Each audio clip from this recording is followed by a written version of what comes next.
Não são plantas e certamente não são animais. São seres completamente diferentes. São criaturas muito bizarras e estão ao nosso redor, escondidas embaixo da terra. Podem espalhar-se pelo seu jardim inteiro. Mas a parte que nós realmente vemos é apenas a ponta do iceberg. O mundo secreto dos jardins.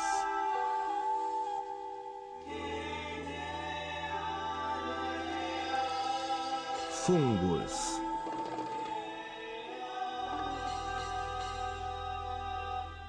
Distribuição sinapse.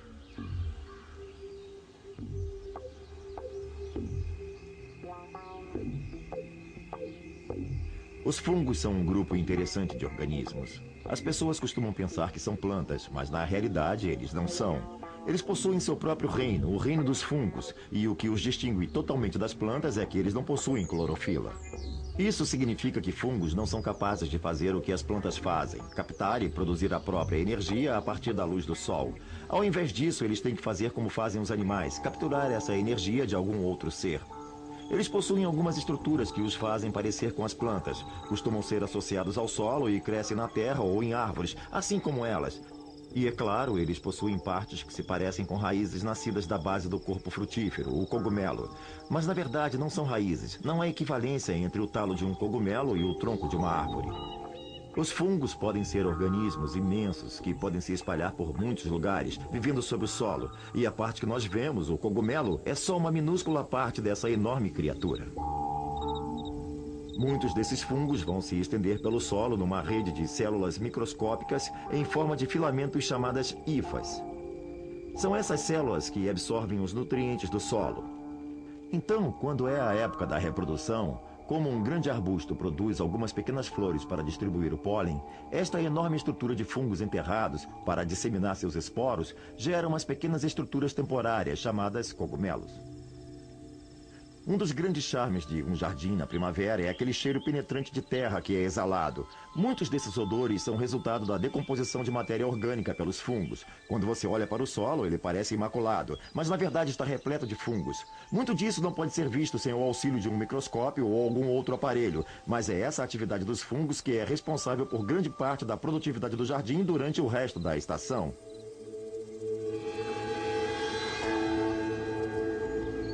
Sem os fungos e as bactérias, a grande explosão de atividade metabólica que vemos na primavera não seria possível.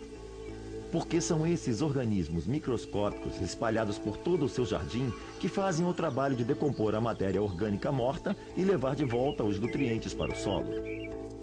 Os fungos são cruciais para os ecossistemas e especialmente cruciais nos jardins, porque com a morte de plantas e animais, a matéria morta se acumularia e os nutrientes não estariam disponíveis para ninguém se não fossem os fungos. Além do mais, quem quer todos esses cadáveres espalhados?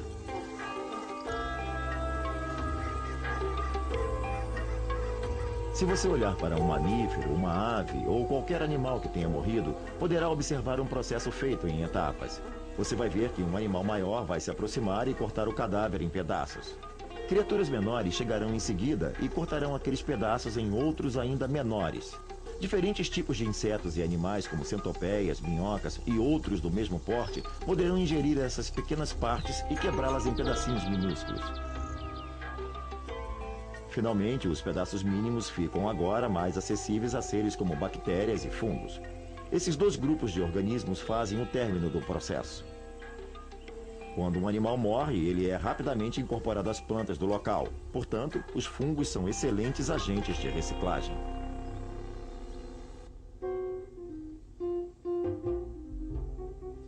As plantas são a fonte final de energia para os fungos.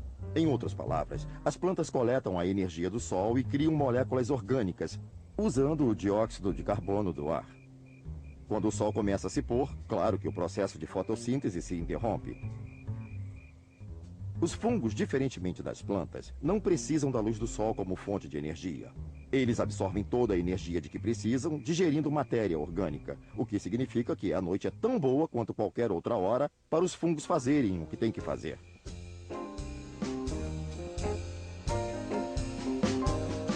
When the sun goes down and the darkness has has settled upon everything, that's when I think of the loving you bring.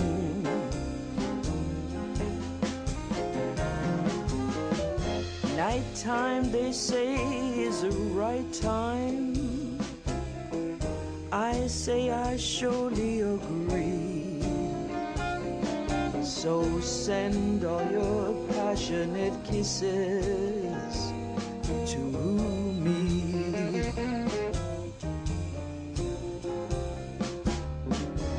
Daylight will soon be upon us. Let's not let this night fade away. We'll share these romantic moments till darkness becomes a new day. The moonlight is soft and inviting. It fits like a silvery glove. We'll spend the night time together, my love. Até gramados, que não apresentam exatamente grande diversidade, podem conter algumas espécies diferentes de fungos. A matéria orgânica sob a relva é um lugar importante para os fungos crescerem, e você poderá ver corpos brotando pela superfície do seu gramado. Um fungo que é comumente encontrado em gramados é chamado de tampões. São tipos de cogumelos absolutamente deliciosos, desde que você os colha e os cozinhe imediatamente enquanto estão frescos. Se por acaso tentar estocá-los, vão se transformar numa massa preta viscosa. Eles são realmente deliciosos e crescem comumente no seu gramado.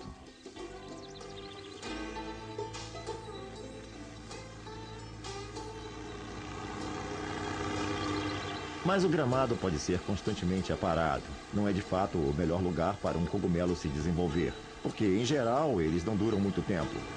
Mas eles têm vida bem curta na superfície. Se eles tiverem tempo para produzir esporos entre uma parada e outra, o trabalho já foi feito. A olho nu, os esporos se parecem com uma poeira fina, mas são estruturas bem delineadas que contêm o material genético que os fungos necessitam disseminar a fim de se reproduzir. Existem muitas estratégias diferentes para a emissão de esporos. Por exemplo, as bolas cheias possuem todo o material dentro dessa forma grande, branca, esférica e dilatada, que pode crescer até o tamanho de uma bola de basquete.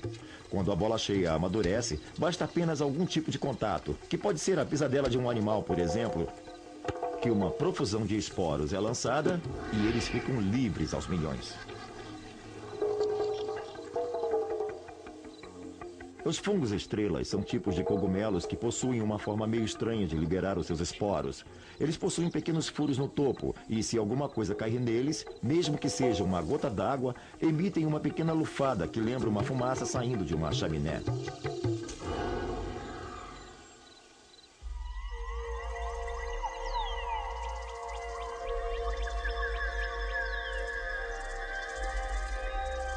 A época do ano em que há um crescimento vertiginoso de cogumelos é a primavera. Os fungos permanecem quietinhos sob o solo o ano todo, mas na primavera, quando a temperatura fica agradável e há muita umidade, é quando começamos a ver cogumelos aparecendo na superfície. Há um grande número de espécies de cogumelo que afloram especificamente nessa época. Um dos cogumelos preferidos por todos nessa época do ano é o morel. Os moréus são cogumelos bem característicos. Têm um chapéu bonito e complexo, meio curvado e pequenino. São realmente muito gostosos. Mas não são apenas as pessoas que os acham gostosos. Todas as criaturas que comem cogumelos escolhem comer os moréus.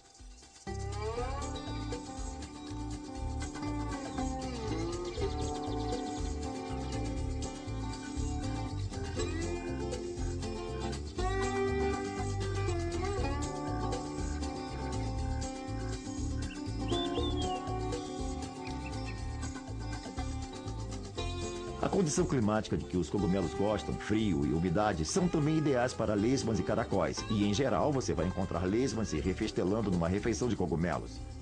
Antes os cogumelos que as flores do seu jardim.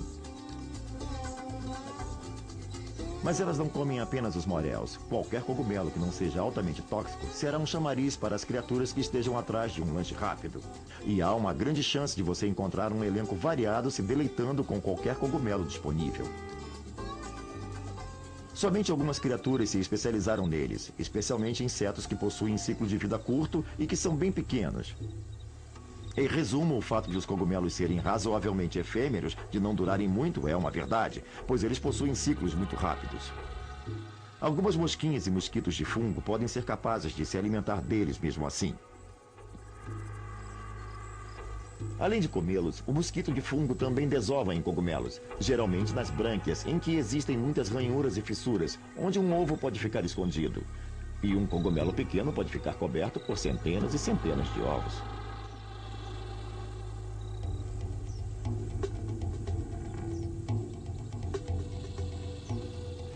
Quando as larvas emergem, precisam tratar de comer rapidinho, porque é somente uma questão de tempo, e não muito, até o cogumelo começar a se decompor.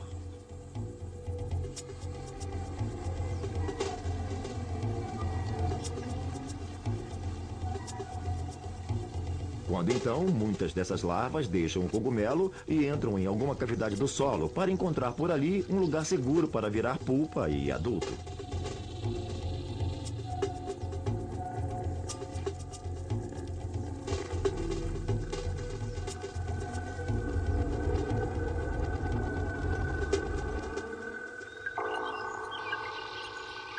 Um tipo de fungo surpreendente que você vê com frequência é o chamado cogumelo orelha de pau.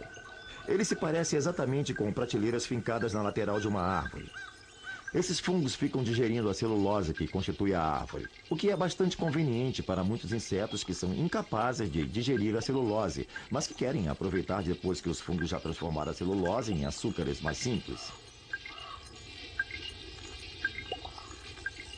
Os cogumelos orelha de pau são longevos. Podem viver por anos, o que os torna uma espécie de centro de recursos, atraindo comunidades completas de criaturas. Haverá criaturas comendo diretamente os fungos, haverá criaturas que somente os usarão como moradia, se refugiando do clima e etc. Além disso, como os fungos estragam o material da árvore, aparecerá todo tipo de coisas, como insetos que vão comer um ou outro pequeno fungo crescido e restos de caules que, por acaso, encontrem. Um ecossistema em miniatura pode crescer ao redor dos cogumelos orelha de pau. Todas essas criaturas participando do grande ciclo de decomposição, contribuindo para o fluxo constante de nutrientes que mantém o seu jardim vivo. Os fungos possuem muitas qualidades, mas também às vezes podem nos causar bastante problemas quando eles atuam como parasitas. Os fungos podem ser parasitas de pessoas. Qualquer pessoa que tenha tido pé de atleta sabe disso.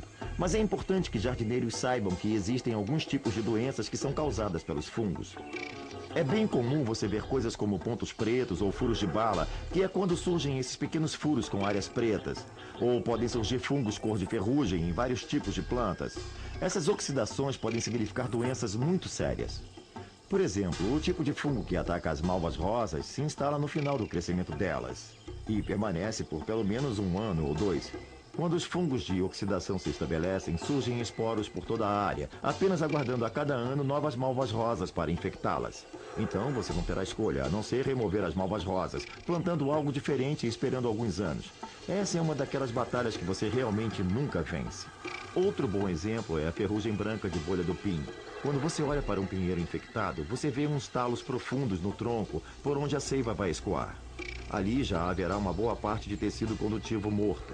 No final, isso vai rodear a árvore inteira e essa árvore vai morrer. Há, contudo, uma doença causada por fungos que não preocupa tanto as pessoas. É o molde. É frequentemente vista em flores de jardim, principalmente acácias, as flores de jardim mais comuns. Tem um aspecto feio, torna a superfície da folha meio esbranquiçada e felpuda, mas no final não faz muita diferença para a planta, porque é um tipo de fungo que não consegue penetrar nos tecidos delas efetivamente. Como conseguem os nutrientes logo abaixo da superfície, as plantas sofrem uma redução muito pequena na produção de flores, quase insignificante. Portanto, a doença não é tão séria quanto você imagina, mas se mesmo assim preferir não tê-la, basta cortar a planta. Os jardins às vezes criam situações que contribuem muito para o crescimento dos fungos. Por exemplo, as nossas plantas favoritas costumam ser aquelas que produzem flores bem grandes, enormes. As do tipo tamanho extra são as que nós queremos, mas quando essas flores morrem, nós temos uma grande quantidade de pétalas que também vão morrer. Se estiverem molhadas, o que acontece é que os fungos irão crescer lá, e esses fungos então irão se espalhar por toda a superfície da planta. Assim que a flor morta estiver completamente infectada, ela será como uma bomba relógio. Quando tocar nela, haverá uma grande emissão de esporos que se instalarão em todas as folhas e contaminarão a planta inteira. Por exemplo, no caso de cravos de defunto, grandes rosas ou outras flores do tipo, cortamos a parte infectada para que possamos limitar a quantidade de infecção por fungos que possa ocorrer. Esta providência também oferece outra vantagem. Você pode querer cortar, porque deseja remover o tecido que produz sementes, porque você não quer que a planta coloque muita energia na produção de sementes.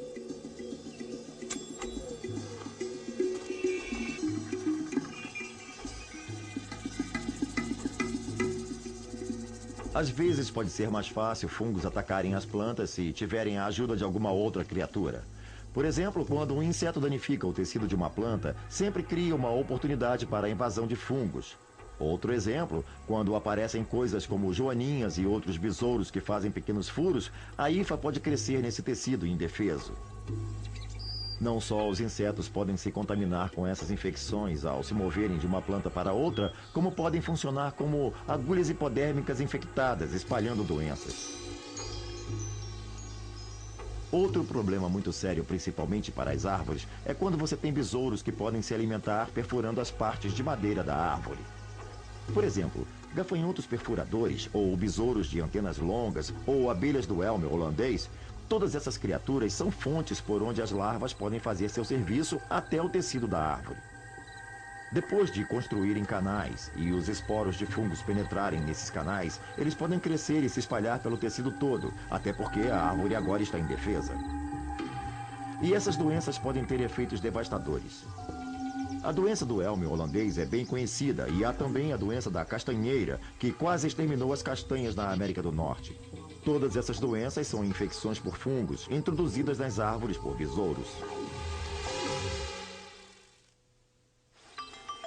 Sem os fungos, muitas árvores não teriam passado de pequenos arbustos. Muitas árvores das florestas dependem quase totalmente de fungos para progredir. Por exemplo, os pinheiros possuem raízes curtas e grossas que não são muito eficientes em coletar nutrientes minerais e água, mas que, conectando-se e interagindo com certos fungos filamentosos conhecidos como hifas, aumentam muito a área na qual podem conseguir esses preciosos artigos. Em troca, os fungos conseguem carboidratos, essencialmente açúcares que são produzidos por fotossíntese nas folhas do pinheiro. É uma relação conveniente. Existe um grupo de plantas que não só se beneficia da relação com os fungos, como é completamente dependente dela. São as orquídeas. As orquídeas, na verdade, produzem sementes que, sem a ajuda dos fungos, não teriam condições de sobreviver. A maioria das sementes de outras plantas, quando espalhadas, tem o seu volume muito aumentado, pois armazenam os nutrientes que vão utilizar desde o início de suas vidas até crescerem o suficiente para fazerem surgir algumas folhas, as raízes e começarem a se sustentar. Mas com as sementes das orquídeas, isso é diferente. As sementes das orquídeas são miudinhas, quase como pó, porque não tem nutriente armazenado. Sem um fungo agarrado às suas raízes, elas não seriam capazes de formar uma muda. Há um meio de se cultivarem orquídeas a partir de sementes, mas não é exatamente fácil. Você precisa de alguma forma repor esse fungo para que as orquídeas possam crescer com um nutriente especial que é a mistura certa de componentes. Além disso, muitos outros organismos se desenvolverão felizes no mesmo ambiente que elas. E você deve fazer de tudo para evitar contaminação. Você deve ter um meio que seja esterilizado, onde não haja bactéria ou coisas do tipo. As caixas e tudo mais têm que ser estéreis. Você tem que se assegurar de que as sementes e suas cascas estejam esterilizadas. Este é um processo difícil que consome tempo e às vezes é frustrante. Parece que dá mesmo muito trabalho fazer com que a semente sobreviva, enquanto que na natureza as orquídeas crescem sem problemas.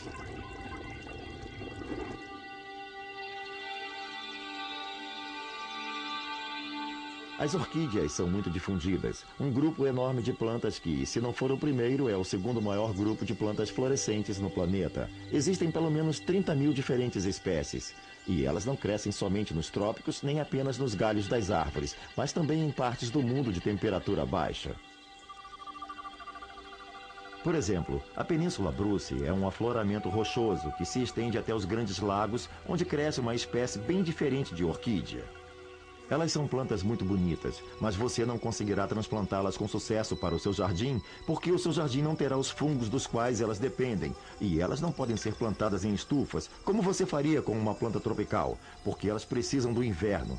Elas esperam congelar todos os anos. Portanto, se você quiser ver e apreciar essas plantas, terá que vê-las em ambientes selvagens, onde elas coexistem com os fungos. Quando o outono chega ao seu jardim, é a hora da mais espetacular difusão e proliferação dos cogumelos de toda a estação de crescimento. Existem algumas razões para isso. Uma é que os fungos tiveram todo o verão para crescer. Eles acumularam todos os recursos e agora eles podem iniciar uma produção maior de corpos frutíferos. Mas no outono, o solo ainda mantém o calor. As temperaturas estão amenas o suficiente para um bom desenvolvimento, mas não tão quentes a ponto de secarem as superfícies. Portanto, é uma boa época para a colheita de cogumelos.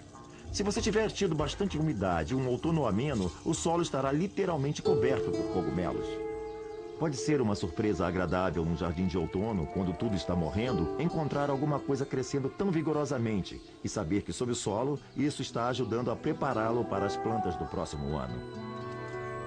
É sempre um prazer encontrar fungos que são, no mínimo, tão interessantes quanto qualquer outro componente do seu jardim. Eles surgem em feitios e tamanhos inimaginavelmente bonitos e complexos. Eles causam um profundo efeito no mundo que nos cerca e são absolutamente fascinantes.